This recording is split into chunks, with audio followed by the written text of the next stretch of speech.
দেখলে গা ঘিন ঘিন করবে। শুধু ঘিনঘিনই না, ভয়ও পেতে পারেন অনেকে। অথচ সেই ভয়ঙ্কর আর বিপজ্জনক খাবারগুলোই একদল মানুষ মজা করে চরম তৃপ্তির সাথে খাচ্ছেন।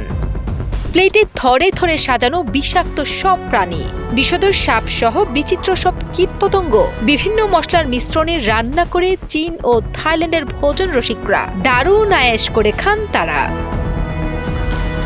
থাইল্যান্ডের রাস্তার ধারের চিত্রটি বেশ ভয়ঙ্কর। সেখানে মোচমোচে করে ভেজে রাখা হয়েছে হুলওয়ালা বিষাক্ত বিছা আর লম্পাটে সাদা পোকা।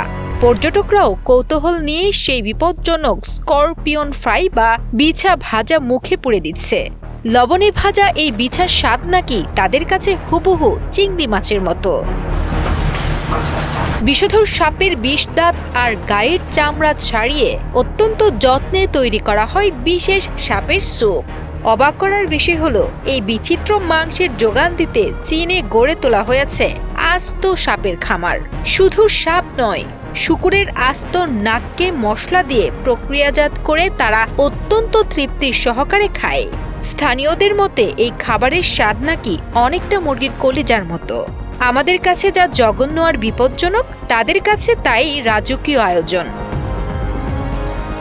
সবচেয়ে বিচিত্র হলো থাইল্যান্ডের ড্যান্সিং শ্রিম্প এবং জ্যান্ত ব্যাঙ্গাচি। লেবুর রস আর মশলায় মাখানো জ্যান্ত ছোট ছোট চিংড়িগুলো যখন বাটিতে লাফালাফি করে, ঠিক তখনই সেগুলো জীবন্ত অবস্থায় মুখে পুড়ে না হয়। এমনকি পচা মাছের সস দিয়ে জ্যান্ত ব্যাঙাচি চিবিয়ে খাওয়া সেখানে অত্যন্ত স্বাভাবিক।